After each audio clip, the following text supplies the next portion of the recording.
I never thought I'd be the kind of guy to walk out on his own anniversary dinner, but there I was, stomping through the parking lot of La Maison Rouge, the fanciest restaurant in town.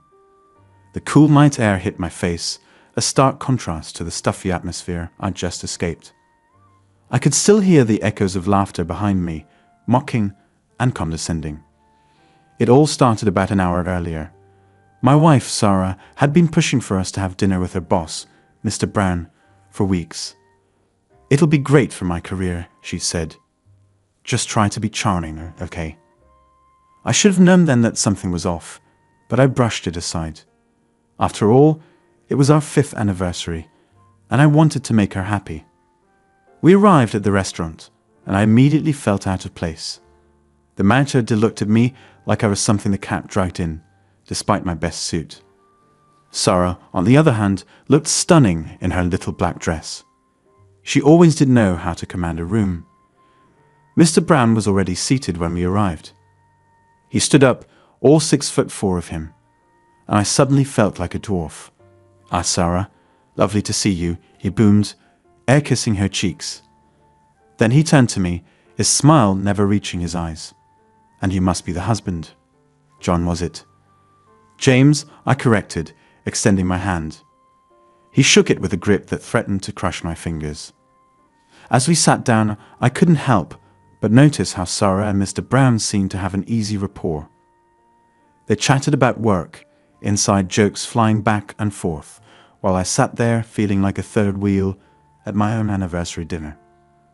The waiter came by, and Mr. Brown ordered for the table without even consulting us. "We'll have the chef's tasting menu," he declared, "and a bottle of your finest Bordeaux." I cleared my throat.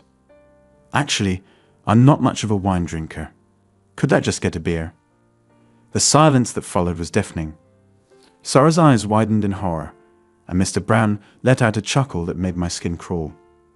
"A beer? At La Maison Rouge? Oh, that's rich." I felt my face grow hot. "What's wrong with beer?" Mr. Brown leaned back in his chair, a smirk playing on his lips. "Nothing at all if you're at a ball game or a backyard barbecue. But here, it's like asking for ketchup on your filet mignon." I looked to Sarah for support, but to my surprise, she was giggling along with him. "Oh, James," she said, patting my hand condescendingly. "You're so cute when you're out of your element." That's when I realized this wasn't just an innocent dinner. This was a show, and I was the main attraction. "So, John," Mr. Brown said, still not bothering to get my name right.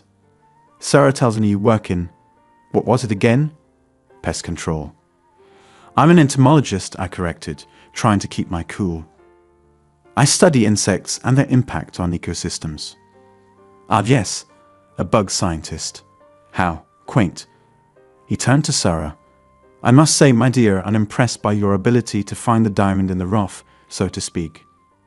Sarah laughed, a sound that used to make my heart skip a beat, but now felt like nails on a chalkboard.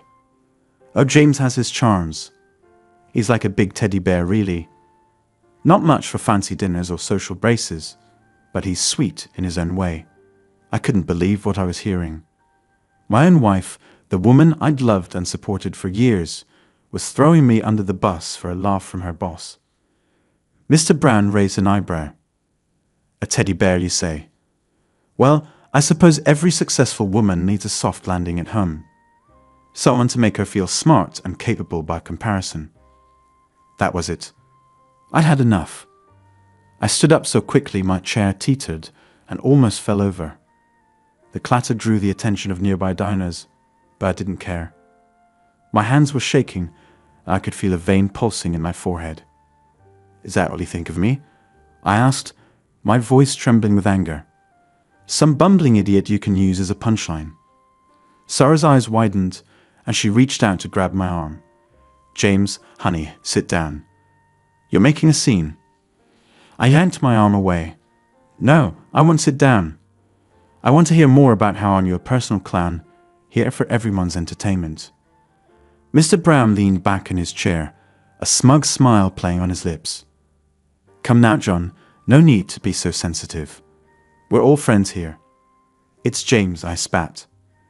And we're not friends. You're a condescending jackass who gets his kicks by putting others down. And you? I turned to Sarah, feeling a lump form in my throat. I thought you were my partner, my equal, but I guess I was wrong about that too. Sarah stood up, her face flushed with embarrassment. James, please. You're overreacting. We were just having a bit of fun. Fun. I laughed bitterly.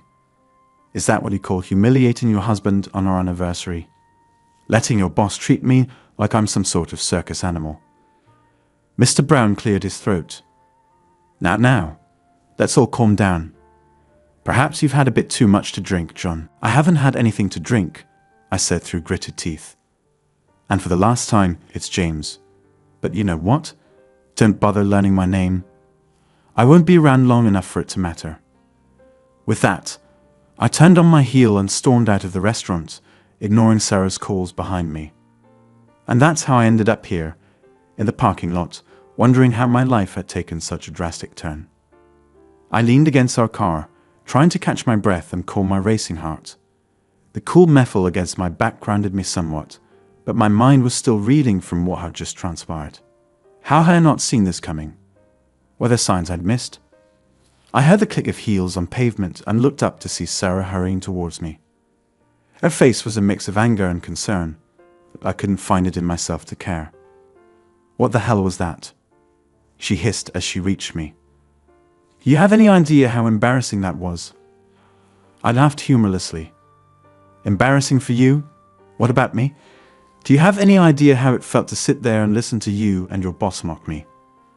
Sarah ran a hand through her hair, messing up her perfectly styled locks. We weren't mocking you, James. We were just having a bit of fun. You're being way too sensitive about this. Too sensitive? I pushed off the car, standing at my full height. You called me a teddy bear, Sarah. You implied I was some sort of simpleton who makes you feel smart by comparison. How am I supposed to react to that? She sighed, her shoulders slumping. I didn't mean it like that. I was just trying to make conversation, to fit in. By throwing me under the bus, I shook my head. That's not how a partnership works, Sarah. We're supposed to have each other's backs, not use each other as punchlines for a laugh. Sarah reached out to touch my arm, but I stepped back. James, please. Let's just go back inside and smooth things over. Mr. Brown is an important connection for my career. We can't leave things like this. And there it was, the real reason she was out here. Not because she was worried about me or our relationship, but because she was concerned about her job. Is that all you care about? I asked, my voice barely above a whisper. Your career. What about us? What about our marriage? Sarah's face hardened. Don't be dramatic, James. Of course I care about our marriage. But you have to understand, this dinner was important. You couldn't just play along for one night. Play along? I felt my anger rising again. You mean let myself be the butt of every joke? Sit there and smile while you and your boss belittle me. Is that what you think our marriage is about? Sarah threw her hands up in exasperation. You're blowing this way out of proportion. It was just a bit of harmless teasing. If you weren't so insecure, you'd be able to laugh it off. Her words hit me like a slap in the face. Insecure? Is that what she thought of me? I took a deep breath, trying to calm the storm of emotions raging inside me. You know what, Sarah? Maybe I'm insecure. Maybe I do feel out of place in fancy restaurants with people like Mr. Brown. But you know what I'm not? I'm not someone who needs to put others down to feel good about myself. And I'm certainly not someone who'll stand by while my wife does it either. Sarah's face softened slightly, and for a moment I thought maybe she was starting to understand. But then she glanced back at the restaurant, and I saw the conflict in her eyes. She was still more worried about what Mr. Brown might be thinking than about how I was feeling. James, please, she said, her voice taking on a pleading tone. Can we just go back inside and apologize? We can talk about this later at home. I promise we'll work it out. I shook my head, feeling a deep sadness settle in my chest.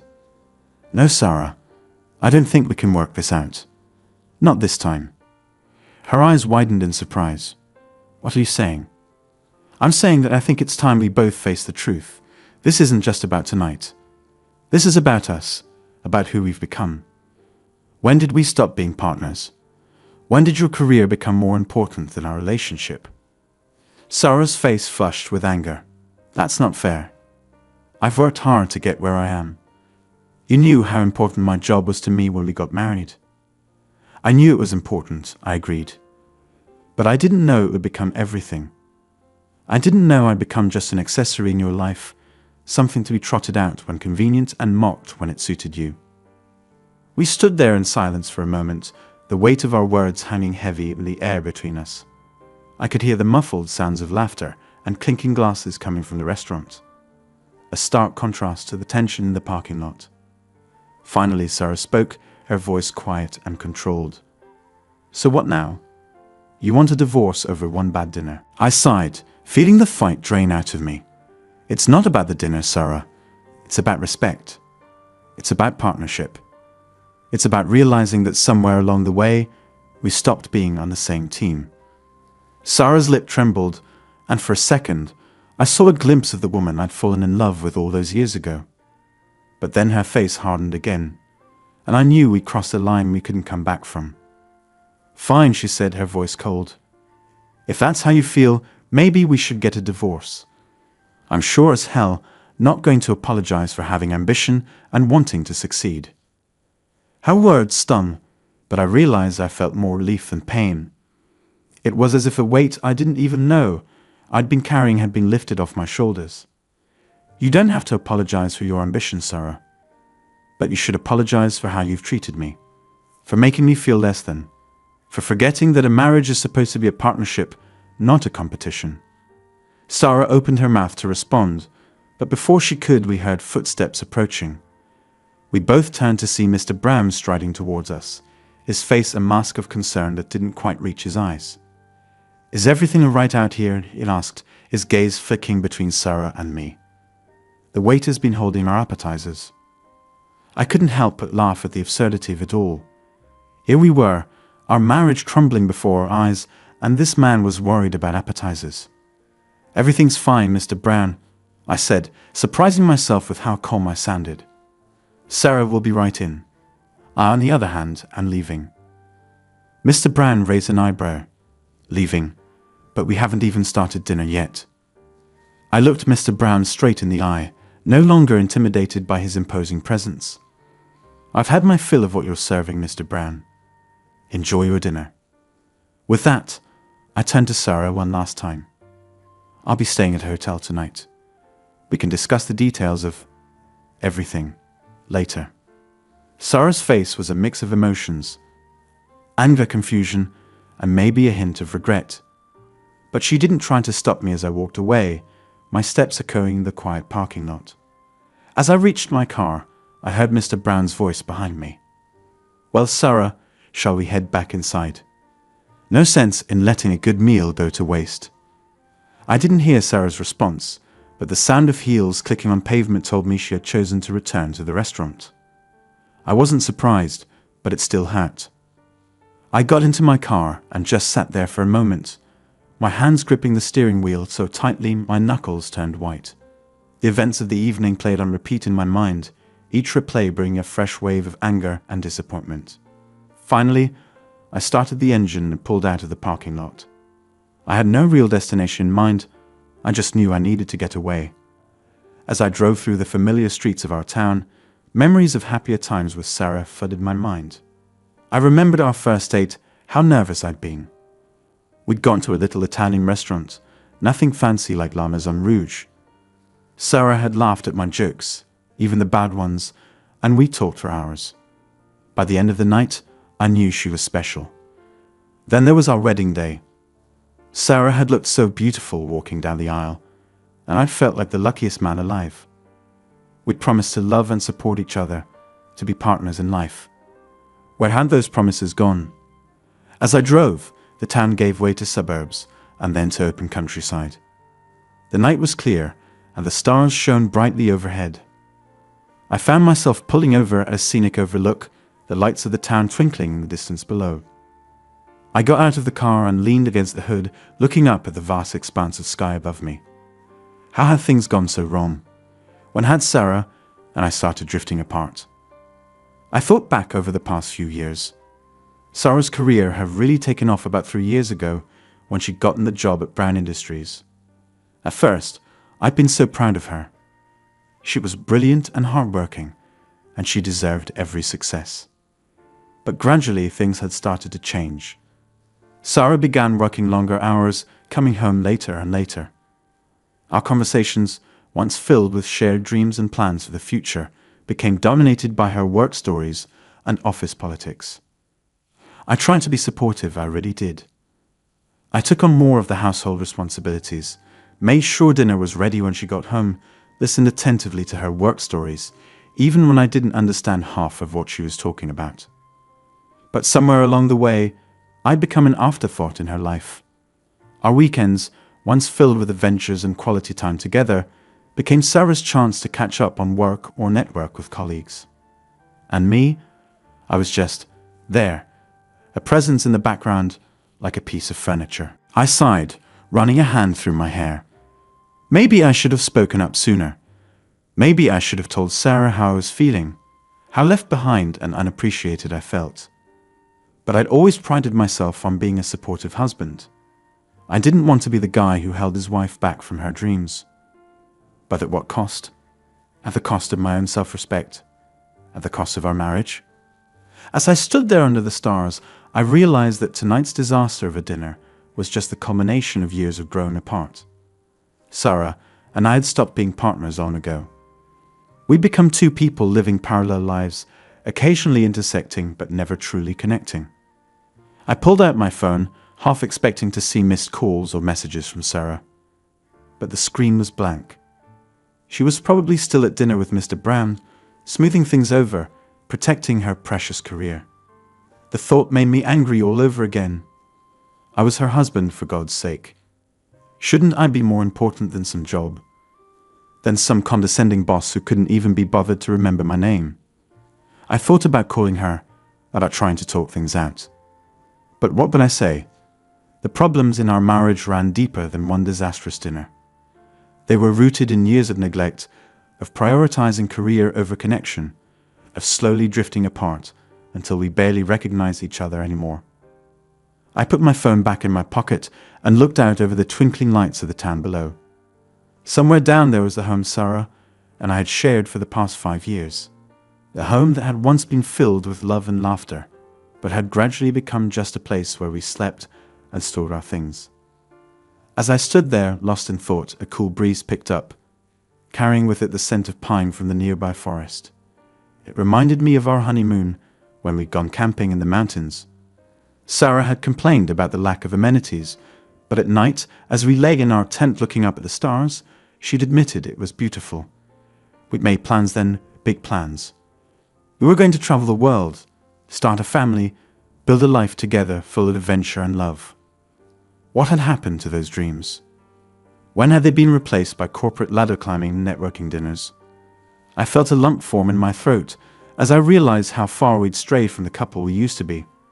That James and Sarah, who got married 5 years ago, would never have ended up in this situation. They were a team, supporting each other, lifting each other up. They wouldn't have dreamed of mocking each other for a laugh, of putting career ambitions above their relationship. As the night wore on, I found myself replaying moments from our marriage in my mind. The good times, our weekend getaways, our inside jokes, the way Sarah used to look at me like I was her whole world. And the bad times, the gradually increasing arguments, the nights spent in silence as Sarah worked late, the feeling of growing distance between us. I don't know how long I stood there, lost in memories and regrets. But eventually, I was jolted back to reality by the vibration of my phone in my pocket.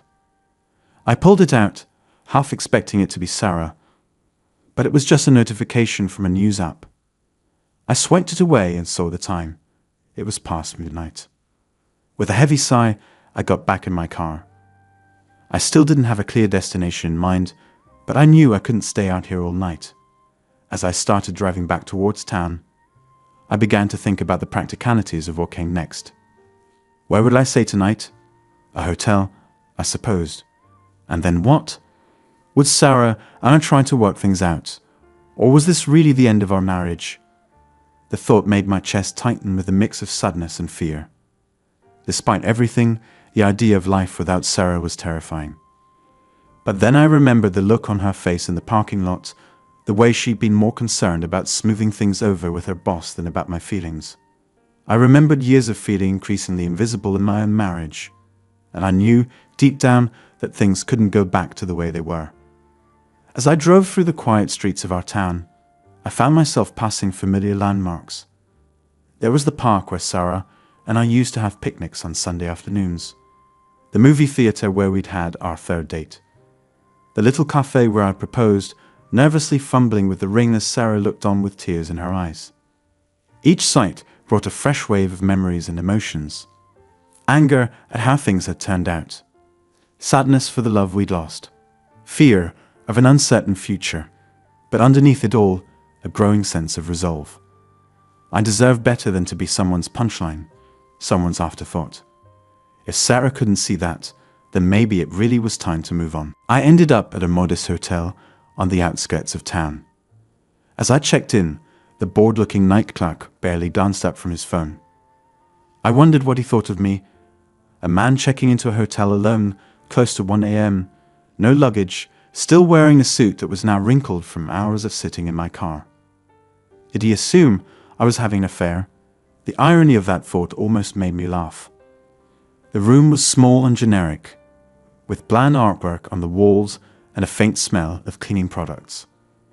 I sat on the edge of the bed, loosening my tie and kicking off my shoes. The events of the evening felt surreal, like a bad dream I might wake up from at any moment. But I knew this was the dream.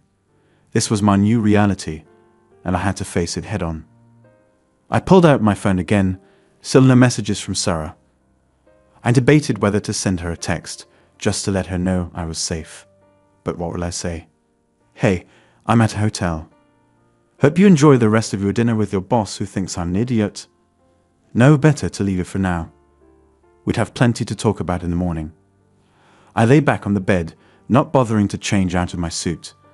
My mind was racing, trying to process everything that had happened and what it meant for my future. Our future, if we even had a future together anymore. I must have dozed off at some point because I was startled awake by the sound of my phone ringing. I fumbled for it, my heart racing, as I saw Sarah's name on the screen. It was 3:27 a.m. For a moment, I hesitated. Part of me wanted to ignore the call, to punish her for how she treated me earlier. But another part, the part that still loved her despite everything, made me answer. Hello. My voice was groggy from sleep. James? Sarah's voice was small, uncertain. Where are you? I've been worried sick. I sat up, rubbing my eyes. I told you I was going to a hotel. I'm fine. There was a pause on the other end of the line. When Sarah spoke again, her voice was thick with emotion. I'm sorry, James. I'm so sorry. Can we talk, please? I sighed, feeling a mix of emotions, relief that she was reaching out, anger that it had taken this long, fear of what this conversation might mean for us. It's the middle of the night, Sarah. Can't this wait until morning? No, she said firmly. No, it can't. I've been sitting here for hours, thinking about everything. About us. About how I've been treating you. I need to see you. Can I come to you? Please? I closed my eyes, weighing my options. Part of me wanted to say no, to make her wait, to let her feel some of the pain and uncertainty I've been feeling. But I knew that wouldn't solve anything. Okay, I said finally. I'm the Pinewood Inn on Route 7, room 114. I'll be there in 20 minutes, Sarah said, and I could hear the relief in her voice. After I hung up, I sat on the edge of the bed, my head in my hands. What was I doing? Was I setting myself up for more hurt? Or was this a chance to finally hash things out, to see if there was anything left of our marriage to salvage? The next 20 minutes felt like an eternity. I paced the small room, straightened my rumpled suit as best I could, splashed some water on my face. My stomach was in knots, a mix of anticipation and dread.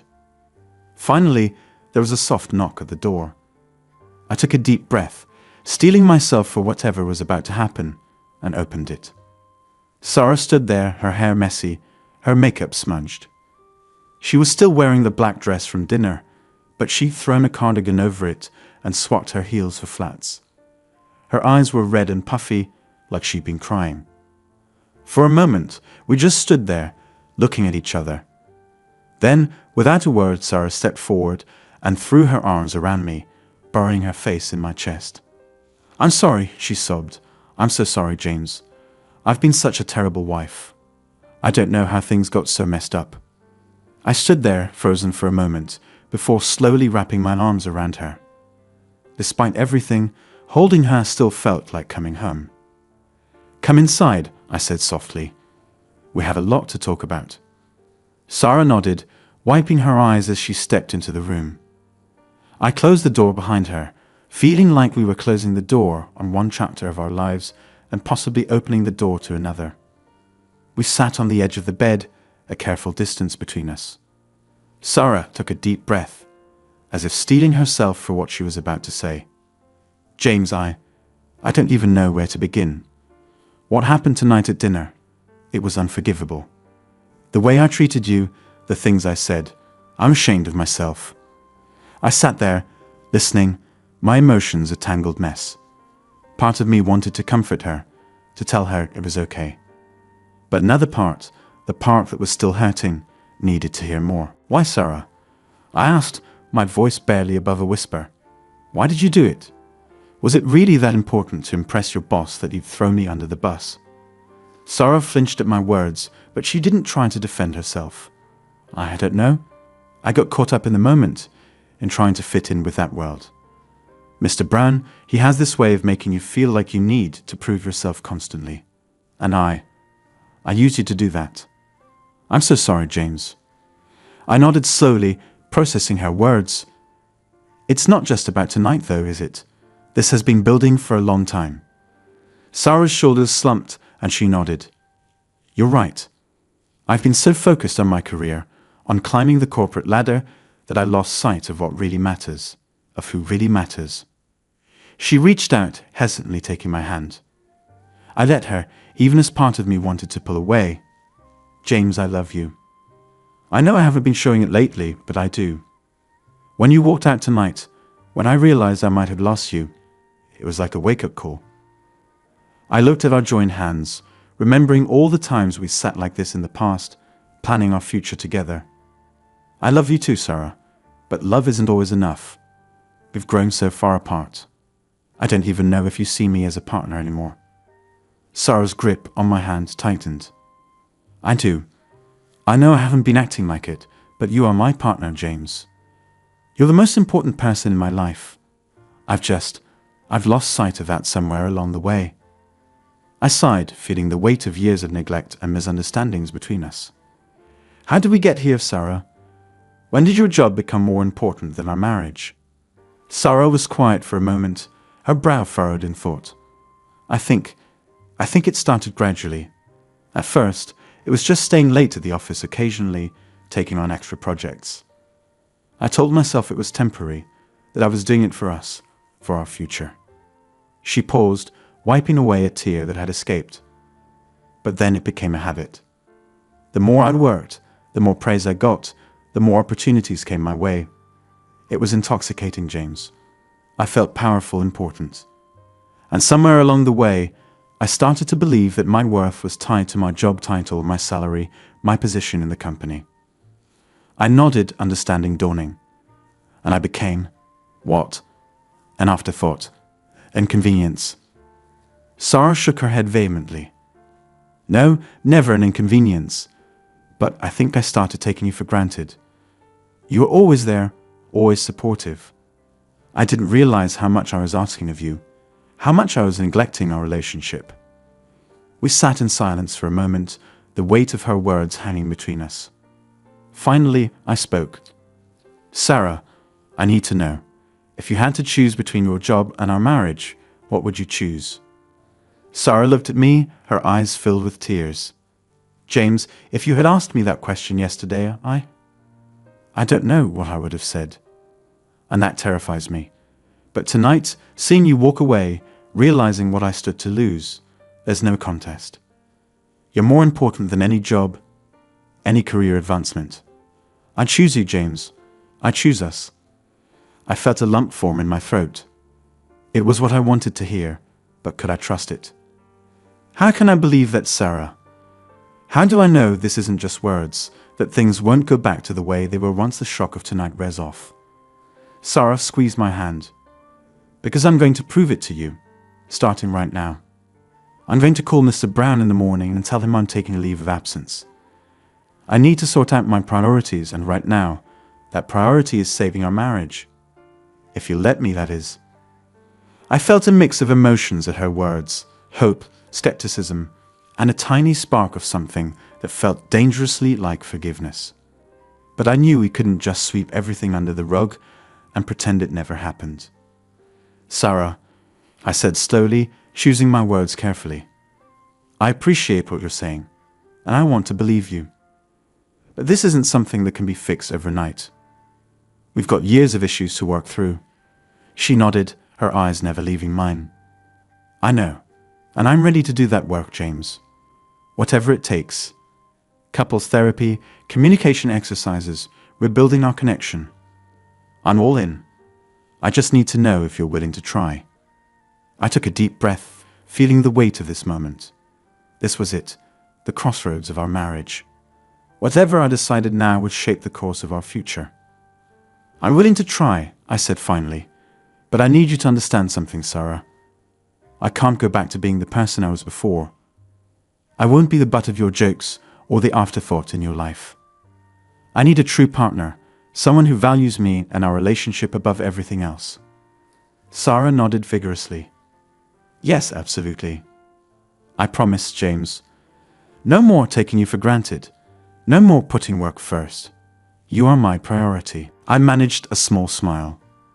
Okay, then let's give this a shot. Sarah's face lit up with relief and hope. She leaned in, hesitating for a moment before gently kissing me. It was a soft, tentative kiss, like we were starting over from scratch. When we pulled apart, Sarah looked at me with determination in her eyes. So what now? Where do we go from here? I glanced at the clock. It was nearly 5 a.m. Well, first, I think we both need some sleep. In the morning, we can start figuring out our next steps. Sarah nodded, then looked around the small hotel room. Do you want me to go? I can come back in the morning if you need space. I considered it for a moment. Part of me did want space, time to process everything that had happened. But a larger part couldn't bear the thought of being separated from her right now, when we were so fragile, so close to either breaking apart completely or forging something new and stronger. Stay, I said softly. We've spent enough nights apart. Relief washed over Sarah's face. She kicked off her shoes and curled up on the bed beside me. I lay down too, and after a moment's hesitation, I wrapped an arm around her. She snuggled into my side, and I felt some of the tension leave her body. As we lay there in the dim light of the hotel room, I found myself thinking about the long road ahead of us. We had so much to work through, trust to rebuild, habits to break, a whole new way of relating to each other to learn. It wouldn't be easy, and there were no guarantees. But as I felt Sarah's steady breathing against me, as I breathed in the familiar scent of her shampoo, I felt a glimmer of hope. Maybe, just maybe, we could find our way back to each other. Maybe we could build something even stronger than what we had before. I must have dozed off at some point, because the next thing I knew, sunlight was streaming through the thin curtains of the hotel room. I blinked, disoriented for a moment, before the events of the previous night came rushing back. Sarah was still asleep beside me, her face peaceful in the morning light. I watched her for a moment, remembering all the mornings we'd woken up together over the years. How had we let things get so off track? As if sensing my gaze, Sarah's eyes fluttered open. For a second, she looked confused. Then I saw the recognition and remembrance flood her features. "Good morning," I said softly. "Good morning," she replied, her voice husky with sleep. For a moment, I thought last night was just a bad dream. I shook my head. Not a dream, but maybe the start of something new. Sarah nodded, a mix of hope and uncertainty in her eyes. I'd like that. I really would, James. We lay there for a few moments, the weight of our situation settling over us in the harsh light of day. It was one thing to make promises in the emotional turmoil of the night. It was another to face the reality of rebuilding our broken relationship in the cold light of morning. Finally, I sat up, running a hand through my disheveled hair. I think we need to talk about some practical things. Where do we go from here? Sarah sat up too, pulling her knees to her chest. You're right. I meant what I said last night about taking a leave of absence from work. I'll call Mr. Brand this morning. I nodded, appreciating her commitment, but also feeling a twinge of worry. Are you sure about that? I don't want you to resent me later if it affects your career. She reached out and took my hand, her grip firm and sure. James, I've never been more sure of anything. My career isn't worth losing you over. Besides, I think I need this break to reevaluate my priorities and figure out what I really want from my professional life. Her words warmed something inside me, but I knew we had to be realistic. Okay, so you'll take some time off? What else? Sarah bit her lip, thinking, I think we should look into couples therapy. We've got a lot of issues to work through, and having a professional to guide us might help. I nodded, relieved that she had suggested it. I agree, that's a good idea. And Sarah continued, I want us to start having regular date nights again. No work talk, no distractions, just us, reconnecting. A small smile tugged at my lips. I'd like that. It's been a long time since we've done that. Sarah's face fell a bit at my words, the reality of how much we'd neglected our relationship hitting her. I know. I'm so sorry, James. I can't believe I let things get so bad between us. I squeezed her hand. Hey, it wasn't all you. I should have spoken up sooner about how I was feeling. We both let things slide. She nodded, wiping away a tear that had escaped. So we'll do therapy, date nights. What else? I thought for a moment. I think we need to reassess our life goals together. We've been on such different paths lately, we need to make sure we're working towards the same things. You're right, Sarah agreed. Maybe we could take a weekend away somewhere. Just us, no distractions, to really talk about what we want for our future. The idea appealed to me. That sounds good. Maybe that little B&B up in the mountains we went to a few years ago. Sarah's face lit up with the memory. Oh yes, that would be perfect. As we sat there, planning and talking, I felt a cautious optimism growing inside me. We had a long way to go, but this felt like a start. A real one. Suddenly, Sarah's stomach growled loudly, breaking the serious mood. We both laughed, the sound feeling foreign but welcome in the tension of the past hours. I guess we should probably get some breakfast, I said, still chuckling. Sarah nodded, then hesitated. James, would it be okay if we went home for breakfast? I know we have a lot to work through, but I miss our kitchen, our home. I felt a lump form in my throat at her words. Our home. It hadn't felt like our home in so long, with Sarah always at work, and me feeling like a ghost in my own house. But maybe, just maybe, we could start to reclaim that. Yeah, I said softly, let's go home. We gathered our things, which wasn't much, considering we'd come to the hotel with just the clothes on our backs, and checked out. As we walked to the parking lot, Sarah reached for my hand. I let her take it, our fingers intertwining in a familiar yet somehow new way. The drive home was quiet, both of us lost in our thoughts. As we pulled into our driveway, I felt a strange mix of emotions.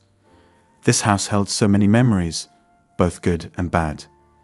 It was the site of our happiest moments and our worst arguments. Could we really start fresh here? As if reading my thoughts, Sarah spoke up. It feels strange, doesn't it? Coming back here after everything that's happened. I nodded, turning off the engine.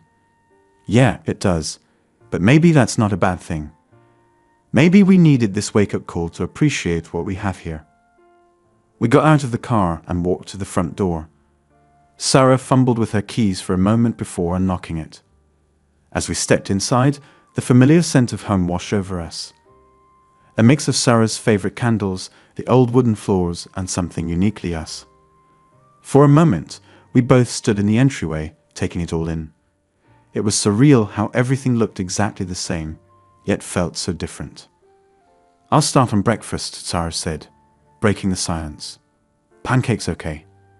I nodded, a small smile tugging at my lips. Pancakes had always been our Sunday morning tradition, before work and ambition had taken over our lives. Pancakes sound perfect. As Sarah moved to the kitchen, I found myself wandering into the living room. My eyes fell on the photos lining the mantelpiece, our wedding day, vacations we'd taken, city selfies from happier times. When was the last time we'd added a new photo to this collection? I picked up a frame studying the image of Sarah and me on our honeymoon.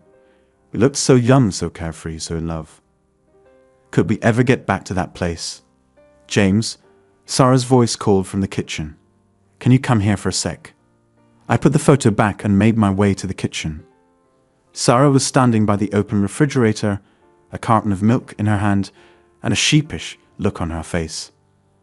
"The milk's expired," she said. "Actually, a lot of stuff in here is expired. I guess neither of us has been grocery shopping in a while, huh?" I looked into the fridge, seeing the sad state of our neglected food supplies. It was a stark reminder of how we'd been living, both of us too busy, too disconnected to even keep our home properly stocked. "I'm sorry," Sarah said softly. "I should have been paying more attention to things at home." I shook my head. "It's not just on you, Sarah. I could have done the shopping too. I guess we both dropped the ball on a lot of things." She nodded, closing the fridge. "So no pancakes then? Want to go out for breakfast instead?" "Sure," I agreed. "But maybe we could go grocery shopping afterward. Start getting things back in order around here." Sarah's face lit up with a genuine smile. "I'd like that. It's been too long since we did normal couple things like grocery shopping together." As we headed out again, this time in search of breakfast and then groceries, I felt a small spark of hope ignite in my chest. We had a long way to go, but this, doing simple, everyday things together, felt like a good start. We ended up at a small diner not far from our house. As we slid into a booth, the familiar smell of coffee and bacon filled the air. It was comforting in its normalcy, a stark contrast to the upheaval of the past 12 hours. "So," Sarah said, after we placed our orders, "I've been thinking about what you said earlier about reassessing our life goals." I nodded, encouraging her to continue. "Well," she went on, "I realize that I don't even know what your goals are anymore, James. I've been so focused on my own career that I haven't asked about your dreams in I can't even remember how long." Her words stung a little, but I appreciated her honesty. "You're right," I admitted. "We haven't really talked about that stuff in a long time." Sarah reached across the table, taking my hand. "So tell me now, what do you want, James? What are your dreams?" I took a deep breath, realizing I hadn't even allowed myself to think about this in years. Honestly, I've always wanted to start my own research company, focus on sustainable agriculture, using my entomology background to develop eco-friendly pest control methods. Sarah's eyes widened. "James, that's amazing. Why haven't you ever told me about this?" I shrugged, feeling a bit uncomfortable. I guess I didn't think it mattered. Your career was taking off, and it seemed like that was the priority. Plus, starting a company is risky. I didn't want to jeopardize our financial stability. Sarah's face fell, guilt clouding her features. "Oh, James, I'm so sorry I made you feel like your dreams didn't matter. They do." "You do." She squeezed my hand tighter. "Tell me more about this company idea. What would you need to get started?" I felt a flutter of excitement in my chest, one I hadn't experienced in years. "Well, I'd need to secure some funding, of course, and I'd want to partner with local farms for field testing. I've actually been working on some preliminary research in my free time. As I started explaining my ideas, I felt a spark ignite within me. Sarah listened intently, asking questions and offering suggestions. For the first time in years, I felt truly seen and heard. Our food arrived, but we barely noticed, caught up in the discussion of my potential business. It wasn't until our waitress came by to refill our coffee cups that we realized how long we'd been talking. "James," Sarah said, her eyes shining with enthusiasm. "This is incredible. I had no idea you'd been thinking about all of this. We need to make this happen." I felt a mix of hope and hesitation. "You really think so? It's a big risk." Sarah nodded firmly. "Absolutely. Look, I know I've been focused on my career for too long, but maybe this is our chance to shift gears. What if I use my business contacts to help you get this off the ground?" I was taken aback by her offer. "Sarah, are you sure? What about your job?" She took a deep breath. "I meant what I said about taking a leave of absence. And honestly, I'm burnt out, James. I've been chasing promotions and accolades for so long. I've lost sight of what really matters. Maybe it's time for me to step back and support your dreams for a change." I felt a lump form in my throat. This was more than I'd ever dared to hope for. That would mean everything to me, Sarah. But I don't want you to resent me later if you feel like you've given up your career for me. Sarah shook her head. "I won't. James, seeing you light up as you talked about your ideas, that's the man I fell in love with. The passionate, driven man who wants to make a difference in the world. I want to see more of that man. And who knows? Maybe I'll find a new passion working alongside you." I couldn't help the smile that spread across my face. "You really mean that?" "I do," she said, her voice filled with conviction. "Let's do this, James. Let's build something together." As we finished our breakfast and headed to the grocery store, I felt a sense of renewal washing over me. It wasn't just about the potential business opportunity. It was about Sarah and me finding our way back to each other, rediscovering the partnership we lost sight of. In the grocery store, we found ourselves laughing as we debated over which brand of cereal to buy or whether we really needed that extra bag of chips. It was such a simple thing, but it felt monumental. We were making decisions together, considering each other's preferences, acting like a team again. As we loaded the groceries into the car, Sarah turned to me with a soft smile. "You know, I was dreading this weekend. I thought it would be all about facing our problems and dealing with heavy emotions. And don't get me wrong, we still have a lot to work through. But this feels good. It feels like us again." I nodded, understanding exactly what she meant. "Yeah, it does. I think we lost sight of the fact that a relationship isn't just about the big moments or grand gestures. It's about these little everyday things too. Doing them together, enjoying each other's company." Sarah leaned in and kissed me softly. When she pulled back, there were tears in her eyes. "I'm so glad we're giving this another chance, James. I can't imagine my life without you in it." As we drove home, I felt a sense of cautious optimism settling over me. We had a long road ahead of us, no doubt. There would be tough conversations, old hearts to address, new boundaries to establish. For the first time in a long while, I felt like we were on the same page, moving in the same direction. When we got home, we fell into an easy rhythm, unpacking the groceries and putting everything away. It was a simple task, but it felt significant. We were rebuilding our life together, starting with the basics. As Sarah was storing the last of the vegetables in the crisper, she suddenly paused.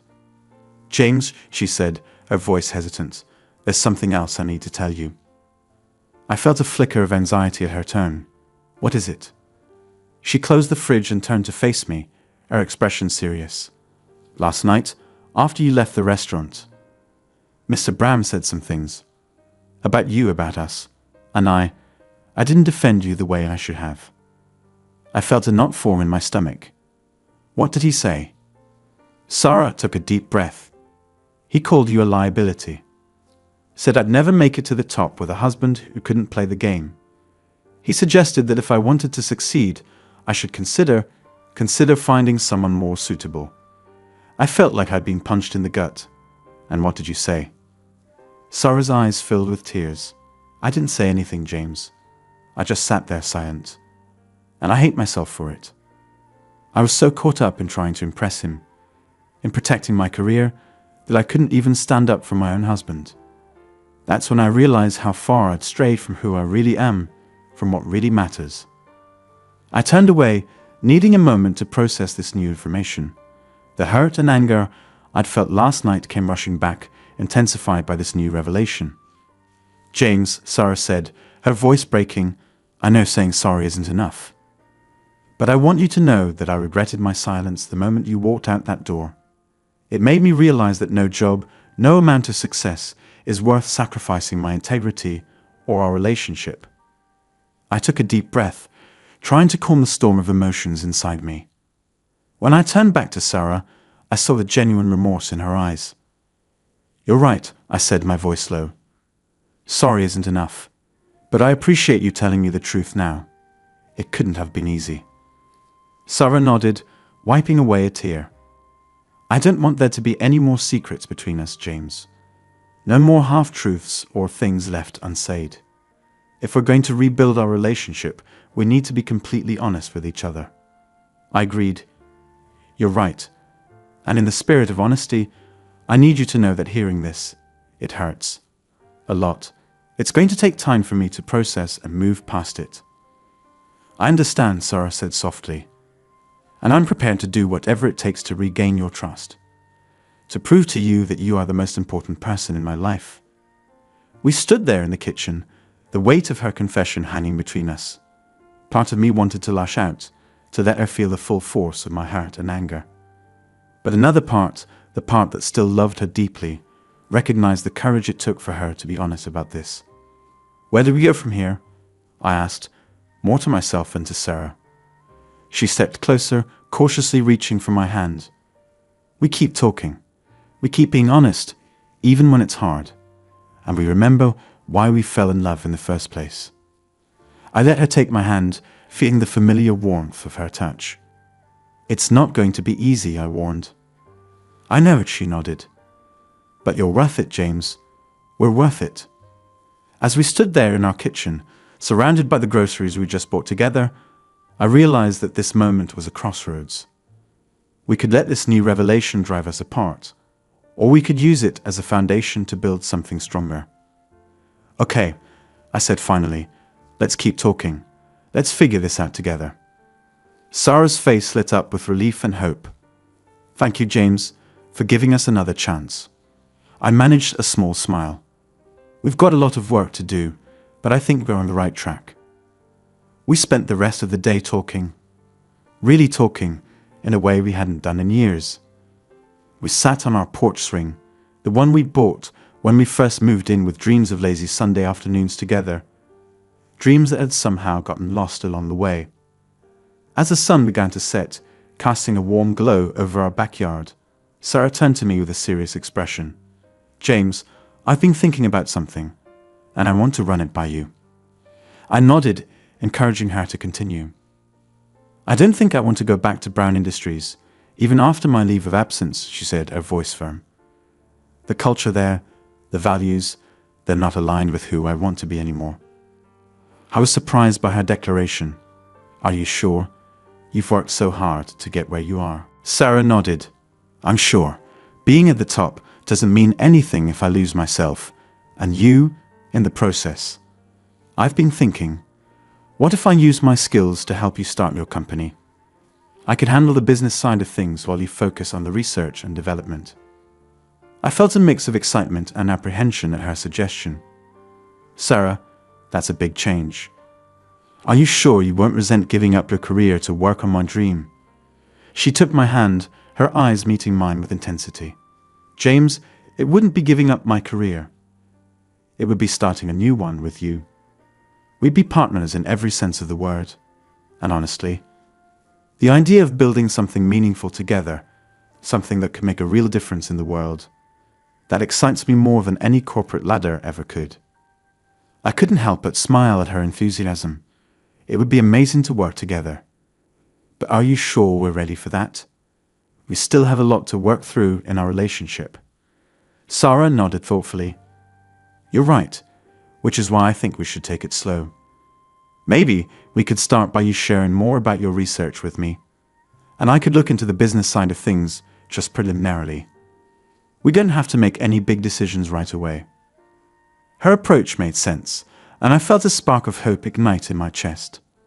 I'd like that, I said. And maybe we could look into that couples therapy we talked about earlier. I think having a neutral third party to help us navigate this new chapter could be really beneficial. Absolutely, Sarah agreed. I'll start researching therapists in the area tomorrow. As night fell, we moved inside and ordered takeout from our favorite Chinese place, another small tradition we let fall by the wayside in recent years. As we sat on the couch, eating out of cartons and talking about our hopes for the future, I felt a sense of peace I hadn't experienced in a long time. It wasn't that all our problems were solved. We still had a mountain of issues to work through, trust to rebuild, habits to break, wounds to heal. But for the first time in years, it felt like we were truly on the same team again. Later that night, as we got ready for bed, Sarah paused in the bathroom doorway. James, she said softly. I looked up from where I was setting the alarm clock. Yeah, I just wanted to say, I love you. And I'm sorry it took almost losing you for me to remember how much. I felt a lump form in my throat. I love you too, Sarah. And I'm sorry too for not speaking up sooner about how I was feeling. She came over and sat on the edge of the bed next to me. No more holding things in, okay? From either of us. We talk, we listen, we work things out together. I nodded, pulling her into a hug. As we held each other, I realized that this was what I'd been missing. This connection, this understanding, this partnership. We still had a long road ahead of us. There would be difficult conversations, moments of doubt, old hurts that would resurface. But as we lay down to sleep that night, Sarah's hand intertwined with mine. I felt something I hadn't felt in a long time.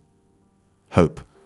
Hope for our marriage, hope for our future, hope for the life we could build together if we were willing to put in the work. It wouldn't be easy, but as I drifted off to sleep, I knew one thing for certain: it would be worth it. The next few months were a whirlwind of change and growth. True to her word, Sarah found us a couples therapist, and we started attending sessions twice a week. It wasn't easy. There were tears, arguments, and moments when we both wondered if we were doing the right thing. But slowly, surely, we began to rebuild our foundation. We learned to communicate better, to express our needs and fears without judgment. We rediscovered the art of compromise and the importance of supporting each other's dreams. Most importantly, we remembered how to be partners, in every sense of the word. Sarah didn't go back to Brown Industries. Instead, she threw herself into learning about sustainable agriculture and the business side of starting a research company. Her enthusiasm was contagious, and I found myself sharing more and more of my ideas with her. Together, we began to shape my dream into a viable business plan. 6 months after that fateful dinner, we were ready to take the leap. We used our savings and secured a small business loan to start Green Future Research, our sustainable agriculture company. It was terrifying and exhilarating all at once. There were challenges, of course. Starting a business is never easy, and doing it while rebuilding a marriage added an extra layer of complexity. But we faced each obstacle together, supporting each other through the tough times and celebrating every small victory. A year after we started the company, we'd landed our first major contract with a group of local organic farms. The night we signed the papers, Sarah and I sat on our porch swing, reminiscing about how far we'd come.